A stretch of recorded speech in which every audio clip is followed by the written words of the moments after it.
my dear students, welcome back to my channel. Today we will discuss dipole theory of ferroelectricity. तो सबसे पहले देखिए फेरोइलेक्ट्रिसिटी क्या होती है। फेरोइलेक्ट्रिसिटी होती है कि आप मटेरियल के ऊपर इलेक्ट्रिक फील्ड अप्लाई नहीं कर रहे हो, स्टिल वो पोलराइजेशन शो कर रहा है। अगर कोई भी मटेरियल बिना application of the external electric field अगर वो पोलराइजेशन है उसके अंदर, तो उस पोलराइजेशन को बोलते हैं स्पॉन्टेनियस पोलराइजेशन, और ऐसे मटेरियल को बोलते हैं जो ये शो करता है फिनोमिना फेरोइलेक्ट्रिक मटेरियल्स। तो अब हमने डाइपोल थ्योरी ऑफ फेरोइलेक्ट्रिसिटी अगर देनी है तो हम सबसे पहले असम्पशन ये मानते हैं कि फेरोइलेक्ट्रिक मटेरियल जो है उसके अंदर फ्रीली रोटेटिंग डाइपोल्स हैं। ठीक है, डाइपोल्स किसी भी डायरेक्शन में रोटेट हो सकते हैं, फ्रीली रोटेटिंग डाइपोल्स हैं उसके अंदर। और with the help of Weiss theory of ferromagnetic materials हम यहाँ पर फेरोइलेक्ट्रिक मटेरियल्स की भी सब्सेप्टिबिलिटी निकालकर शो करेंगे कि क्या वैल्यू होती है सब्सेप्टिबिलिटी की। देखिए, फेरोमैग्नेटिज्म और फेरो इलेक्ट्रिसिटी ये दोनों फिनोमिना एक दूसरे से बिल्कुल ही सिमिलर हैं, तो इसीलिए हम एक थ्योरी का यूज करके दूसरी थ्योरी को डिराइव कर सकते हैं। और ये भी शो कर देंगे हम यहाँ पर कि जब हाई टेम्परेचर रीजन की आप बात करोगे तो ये थ्योरी डाइपोल थ्योरी ऑफ फेरोइलेक्ट्रिसिटी बिल्कुल सिमिलर रिजल्ट्स देगी जो विस थ्योरी ऑफ फेरोमैग्नेटिक मटेरियल्स का रिजल्ट आता है। तो चलिए किस तरीके से इसको डिराइव करते हैं dipole theory of ferroelectric materials को हम कंसिडर करते हैं कि थ्योरी किस चीज के ऊपर बेस्ड है। तो हम कहते हैं कि अगर अपने स्पॉन्टेनियस पोलराइजेशन मटेरियल्स में डिस्क्राइब करना है, मटेरियल कौन सा जी, फेरोइलेक्ट्रिक मटेरियल्स, तो हम एक फिजिकल मॉडल लेंगे जिसमें dipole moment of different unit cells are oriented along a common direction. सारे के सारे यूनिट सेल्स की जो डाइपोल मोमेंट है हमने ये मान लिया। देखिए, क्रिस्टल है आपका, फेरोइलेक्ट्रिक क्रिस्टल है, वो किस तरीके क्रिस्टल जनरेट करने के लिए क्या चाहिए हमको, यूनिट सेल। वो सारे यूनिट सेल्स का जो इंडिविजुअल डाइपोल मोमेंट है वो एक ही डायरेक्शन में अलाइन है। हमने ये अपना अजम्पशन इस थ्योरी को डिराइव करने के लिए अज्यूम कर ली है यहाँ पर। इसका क्या मतलब हुआ, इसका मतलब जो फेरोइलेक्ट्रिसिटी का फिनोमिना है ये कौन से फिनोमिना की कैटेगरी में आ गया, कोऑपरेटिव फिनोमिना, क्योंकि एक यूनिट सेल का डाइपोल मोमेंट दूसरे यूनिट सेल के बिल्कुल पैरेलल अलाइंड है उसके। इसका मतलब अगर एक यूनिट सेल की direction along positive x axis है तो उसके नेबर की डायरेक्शन भी कहाँ होगी, पॉजिटिव एक्स एक्सिस की तरफ। तो ये एक कोऑपरेटिव फिनोमिना हुआ क्योंकि मैंने यहाँ पर ये माना है कि सारे के सारे डाइपोल्स एक कॉमन डायरेक्शन में अलाइंड है। ठीक है जी, तो हमने ये माना कि जो इंटरनल फील्ड यहाँ प्रोड्यूस होगी डाइपोल्स की, देखिए दो फील्ड्स होंगी यहाँ पर, एक EI और एक E वो फील्ड है जो आपने एक्सटर्नली अप्लाई की है।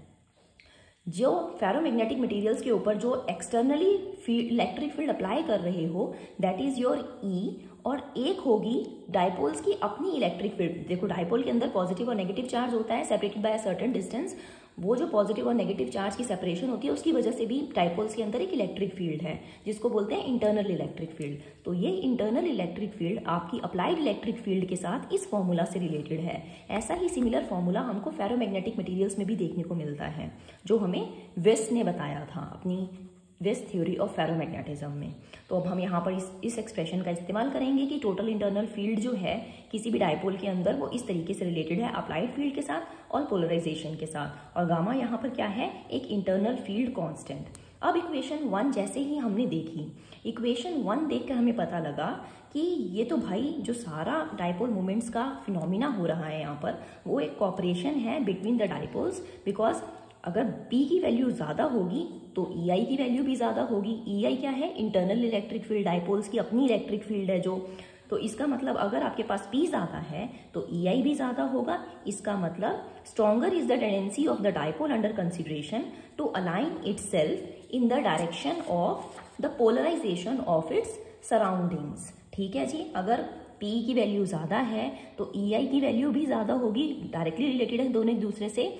और आपका जो डाइपोल अंडर कंसिडरेशन है उसकी टेंडेंसी बहुत स्ट्रांग होगी कि वो अपने आप को जो उसके आसपास की सराउंडिंग्स की पोलराइजेशन है उसी की डायरेक्शन में अलाइन कर ले।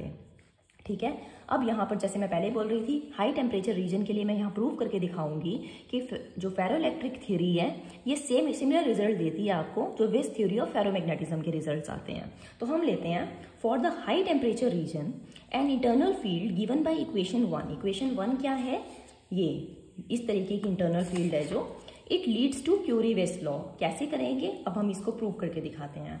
यहाँ पर हमने यूज कर लिया, देखो हाई टेम्परेचर रीजन है, आपको पता है जब आप किसी भी फेरोमैग्नेटिक मटेरियल का टेम्परेचर बढ़ाते जाते हैं तो फेरोमैग्नेटिक मटेरियल किस चीज में चेंज हो जाता था, पैरामैग्नेटिक मटेरियल्स में। तो अगर मैं यहाँ इस थ्योरी को, फेरोइलेक्ट्रिक मटेरियल्स की थ्योरी को डिराइव करने के लिए फेरोमैग्नेटिज्म वाली थ्योरी का यूज ले रही हूँ, तो सिमिलरली हाई टेम्परेचर के ऊपर हमारा फेरोमैग्नेटिक मटेरियल अगर पैरामैग्नेटिक होता है तो मैं वहां इस थ्योरी को डिराइव करने के लिए लैंजविन थ्योरी ऑफ पैरामैग्नेटिज्म का इस्तेमाल करूंगी, सिमिलर एक्सप्रेशंस को यूज करूंगी और अपनी सब्सेप्टिबिलिटी की वैल्यू को फाइंड करूंगी फॉर अ फेरोइलेक्ट्रिक मटेरियल।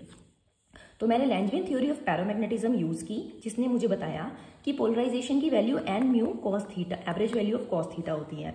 ये एक्सप्रेशन सबने छोटी क्लासेस में पढ़ रखा है पोलराइजेशन का। यहाँ पर एन क्या रिप्रेजेंट करता है, number of dipoles per unit volume, mu represents the dipole moment of each dipole, and cos theta की वैल्यू जब इस तरीके से लिखी होती है ग्रेटर देन लेस देन के साइन में, ये क्या रिप्रेजेंट करता था, अगर आप लोगों ने छोटी क्लासेस में ध्यान से पढ़ा होगा, ये रिप्रेजेंट करता है एवरेज को। एवरेज के लिए हम ये सिंबल यूज करते हैं, average value of the cosine of angle theta between the theta angle किस के बीच का है, dipole axis and the direction of the applied electric field. मतलब इस तरीके का है, आपने ई अगर इस डायरेक्शन में लाइन की अप्लाई की है, पी की डायरेक्शन ये है, तो ये थीटा इन दोनों के बीच का एंगल है, डायपोल एक्सिस और अप्लाइड इलेक्ट्रिक फील्ड के बीच का एंगल। हमें यह भी पता है कि Langevin classical theory of paramagnetism mu cos theta की वैल्यू आपको देती थी म्यू स्क्वायर EI/3kT। कहाँ से आया जी, लैंजविन थ्योरी से ही। तो हमने पी का एक्सप्रेशन और म्यू कॉस थीटा का एक्सप्रेशन अपने पैरामैग्नेटिक थ्योरी के, लैंजविन की दी हुई पैरामैग्नेटिक थ्योरी से उठा लिया सीधा यहाँ पर। अब मैं सब्स्टिट्यूट कर देती हूँ 3 को 2 के अंदर, म्यू कॉस थीटा की वैल्यू यहाँ पुट कीजिए, पी की वैल्यू आपको साफ दिखाई दे रही है, फोर्थ इक्वेशन आपके पास मिल जाएगी। अब फोर्थ इक्वेशन को हम अपनी फर्स्ट इक्वेशन में पुट करते हैं, पी की वैल्यू मुझे मिल गई, यहाँ मैं पुट कर देती हूँ पी की वैल्यू। बहुत सिंपल कैलकुलेशन, स्क्रीनशॉट ले सकते हैं आप यहाँ पर, तो आपको कैलकुलेशन अपने नोटबुक में उतारने में भी कोई दिक्कत नहीं आएगी यहाँ पर। तो ई की वैल्यू, यहाँ से मैंने अप्लाइड इलेक्ट्रिक फील्ड की वैल्यू निकाली है in terms of internal electric field of the dipoles. ये इक्वेशन नंबर 5 तक सब लोग पहुंच जाते हैं। इसके बाद हम डिफाइन करते हैं कि अगर मेरा जो फेरोइलेक्ट्रिक मटेरियल है उसकी सब्सेप्टिबिलिटी क्या होगी। Susceptibility for a ferroelectric material is given as polarization per unit applied electric field P/E, इसकी रेशियो होती है सब्सेप्टिबिलिटी। मैग्नेटिक मटेरियल्स में इट्स M/H। तो मेरे पास P की वैल्यू इक्वेशन नंबर 4 से है प्रेजेंट, और E की वैल्यू अभी मैंने इक्वेशन नंबर 5 में निकाली है। दोनों वैल्यूज को मिलाकर मैं यहाँ अगर यहाँ पुट कर देती हूँ तो आपको सब्सेप्टिबिलिटी की वैल्यू क्या दिखाई देगी, ये वैल्यू देखिए आराम से बनाई जा सकती है। यहाँ पर मैंने P सब्स्टिट्यूट किया, यहाँ पर मैंने कैपिटल E सब्स्टिट्यूट किया, EI गेट्स कैंसिल और आपके पास ये एक्सप्रेशन बचा। सारे एक्सप्रेशन में मैंने T कॉमन ले लिया, तो यहाँ सिर्फ mu²/3 बचा और यहाँ T माइनस दिस। इस चीज को मैंने लिखा है θ/γ T माइनस थीटा। थीटा मैंने ये पूरा सब्स्टिट्यूट किया है, थीटा इज माई दिस, जो T के साथ वाला फैक्टर था उसको मैंने थीटा सब्स्टिट्यूट कर दिया। तो ऑब्वियसली दिस बिकम्स, यहाँ पर सिर्फ गामा की कमी थी तो ये θ/γ हो गया। और अगर आप लोगों को याद हो, यही हमारा क्यूरी-वेस लॉ निकल कर आता है फेरोमैग्नेटिक मटेरियल्स के लिए।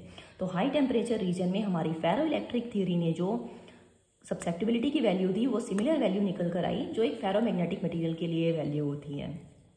अब हम बात करेंगे, ये थीटा तो आपको पता लग ही गया, इसको बोलते हैं थीटा को क्यूरी टेम्परेचर, ठीक है, जिसको टीसी बोलते थे फेरोमैग्नेटिक मटेरियल्स में।